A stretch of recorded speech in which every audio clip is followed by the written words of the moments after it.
Annonceurs, entrepreneurs, promoteurs et chefs d'entreprise, choisissez dès à présent votre meilleur partenaire média, Ideal Production. Ideal Production est basé à Cotonou au Bénin. Ideal Production, le partenaire exclusif de Sika TV en Afrique.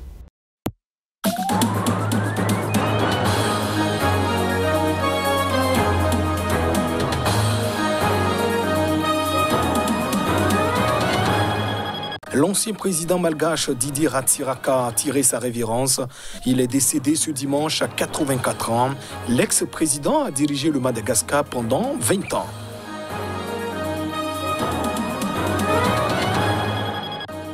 Le Bénin s'apprête à accueillir les objets d'art que la France a accepté lui restituer. Un musée sera construit à Ouida, dans le sud du pays. Une délégation française s'est rendue sur le chantier devant abriter cet établissement. Et puis au Vatican, le pape François a célébré ce dimanche la messe des rameaux. La célébration marque l'entrée dans la semaine sainte de Pâques. Covid oblige, peu de fidèles ont pris part à l'Eucharistie.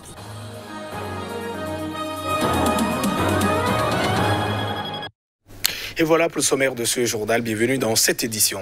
Le Madagascar pleure son ancien président Didier Ratsiraka. L'amiral rouge, comme on le surnomme, hospitalisé en début de semaine, est décédé ce dimanche à 84 ans.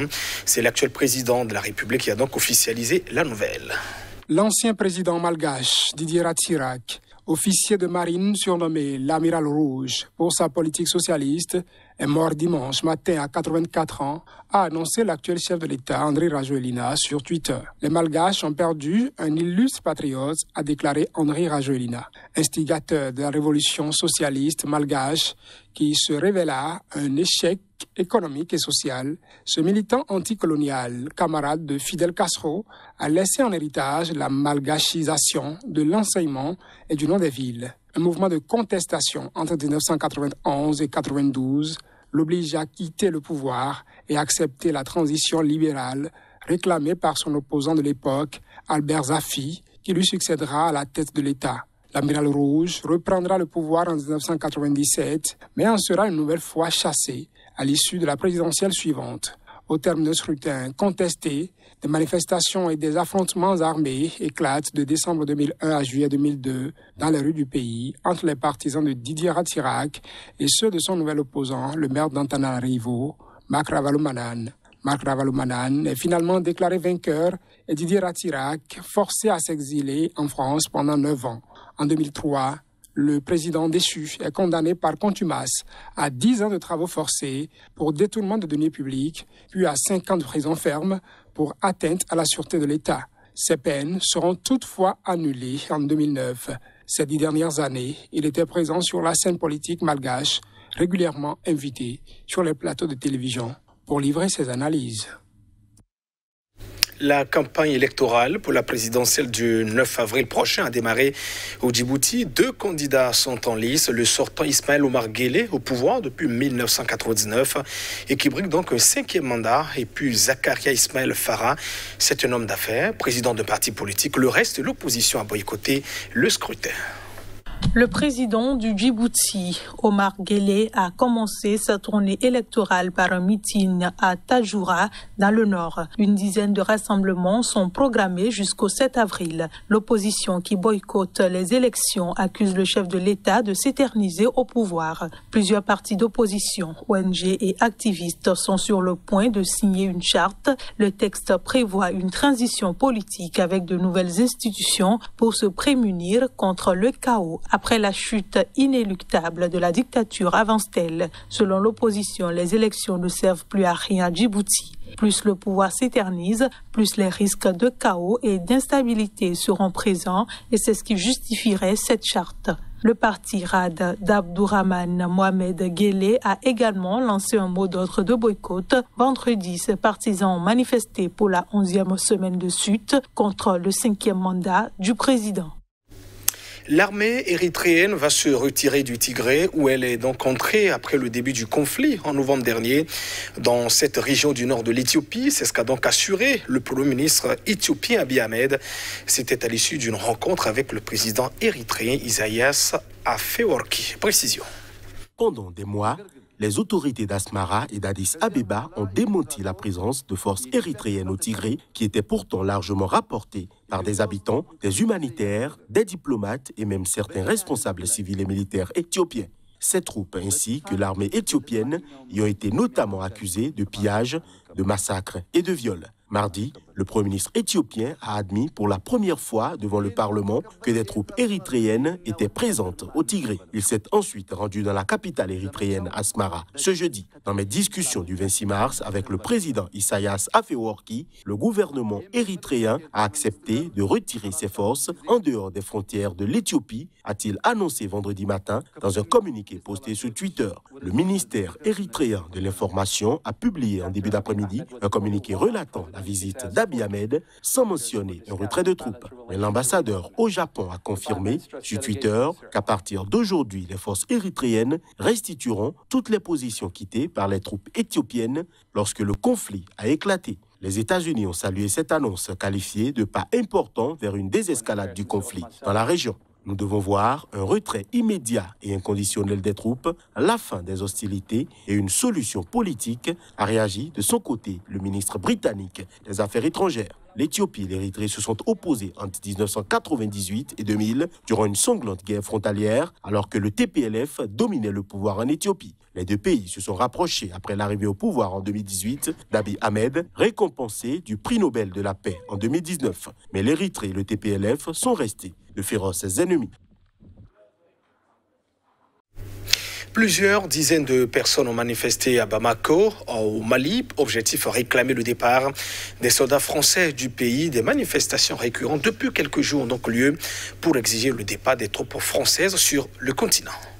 La France est intervenue militairement en janvier 2013 pour aider l'armée malienne face à la poussée des groupes armés islamistes dans le nord, déploie 5100 soldats au sein de la force Barkhane dans ce pays et chez ses voisins sahéliens contre les djihadistes. Cette présence suscite épisodiquement des manifestations à Bamako ainsi que des expressions d'animosité sur les réseaux sociaux et dans la parole de certaines personnalités. Le rassemblement de vendredi a eu lieu au lendemain de la mort de 6 jeunes dans le nord-est du pays, près de Talatay.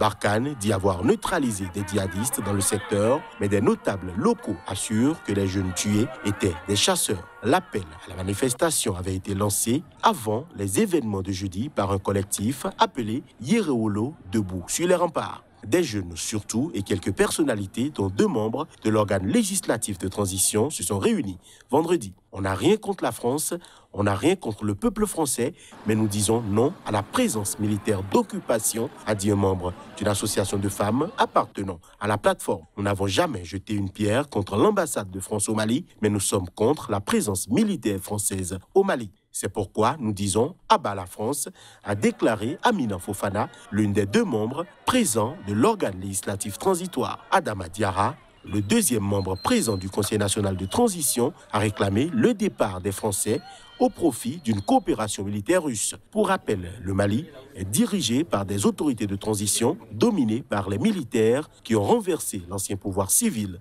En août 2020, les militaires se sont engagés à poursuivre la collaboration avec les partenaires étrangers du Mali, dont la France. Une délégation française conduite par le président du musée parisien du Quai Branly s'est rendue à Ouidah. C'est une ville située au sud du Bénin. Il était sur le chantier d'un futur musée qui accueillera les œuvres d'art restituées par la France au Bénin. Celui-ci sera donc situé sur le lieu de l'ancien fort portugais, un site clé de l'esclavage. Emmanuel Kassaïrou, qui dirige le musée du Quai Branly-Jacques Chirac à Paris, a déclaré à la presse que sa visite au Bénin se fait dans un climat d'échange fructueux pour faire en sorte que le retour des œuvres culturelles prévues pour la fin de l'année se fasse de la manière la plus souple. Cette restitution n'est pas une fin, mais le début d'un nouveau parcours commun, a-t-il ajouté. En décembre dernier, le Parlement français a approuvé la restitution de 26 pièces du trésor de Béhanzin, provenant du pillage du palais d'Abomey en 1892 pendant les guerres coloniales et aujourd'hui conservé au musée du Quai Branly Jacques Chirac. L'ancien fort portugais de Ouidah et la maison du gouverneur, lieu historique de l'esclavage et de la colonisation européenne, sont actuellement en pleine rénovation. Ils accueilleront les pièces à leur arrivée sur le sol béninois en attendant la construction d'un nouveau musée à Abomey, dans l'ancien palais royal des rois du Dahomey. À l'intérieur du site, nous avons la maison du gouverneur qui est destinée à recevoir les 26 œuvres d'art qui vont venir du musée Quai Branly de la France. Et il y a d'autres infrastructures comme la caserne, l'esclaverie, il y a un local technique qui est destiné à recevoir un transformateur de 250 kVA pour pouvoir alimenter toutes les installations du musée. Nous avons un snack bar qui va recevoir à la fin des visites les différents visiteurs. Et il y a l'accueil scolaire pour recevoir également les visiteurs, les apprenants, afin de pouvoir leur expliquer l'histoire même du fort et tout ce qui s'y est passé en termes de réalisation d'événements. Quelques 240 objets africains du musée du Quai Branly, suspectés d'avoir été pillés, font aujourd'hui l'objet de recherches approfondies pour déterminer l'origine de leur acquisition. Le pape François a célébré ce dimanche la messe des rameaux, une messe qui marque l'entrée dans la semaine sainte de Pâques. Le souverain pontife a aussi dit la prière de l'Angélus en présence d'un petit nombre de fidèles invités dans la basilique Saint-Pierre, Covid oblige. Le pape a récité ses homélies devant une centaine de fidèles et une trentaine de religieux. La traditionnelle procession des fidèles portant des rameaux d'olivier a été annulée afin de respecter les normes sanitaires et François les a bénis à distance depuis l'autel. Nous sommes entrés dans la semaine sainte. Pour la seconde fois, nous vivons dans le contexte de la pandémie. L'année dernière, nous étions plus choqués. Cette année, nous sommes plus éprouvés. Et la crise économique est devenue sévère, a déclaré le pape. François a appelé à prier pour toutes les victimes de violences, en particulier les victimes de l'attentat perpétré ce dimanche matin en Indonésie, devant la cathédrale de Makassar. Cet attentat suicide a fait au moins 14 blessés. Il y a un an, déferlait sur l'Italie la première vague de la pandémie de Covid-19. Le pape célébrait alors seul, dans une basilique déserte le dimanche des Rameaux, commémorant l'entrée du Christ à Jérusalem. Le pape argentin, âgé de 84 ans, a considérablement réduit ses apparitions publiques depuis le début de la pandémie. Lui qui, d'ordinaire, prend des bains de foule, serre volontiers les mains des fidèles et embrasse les enfants.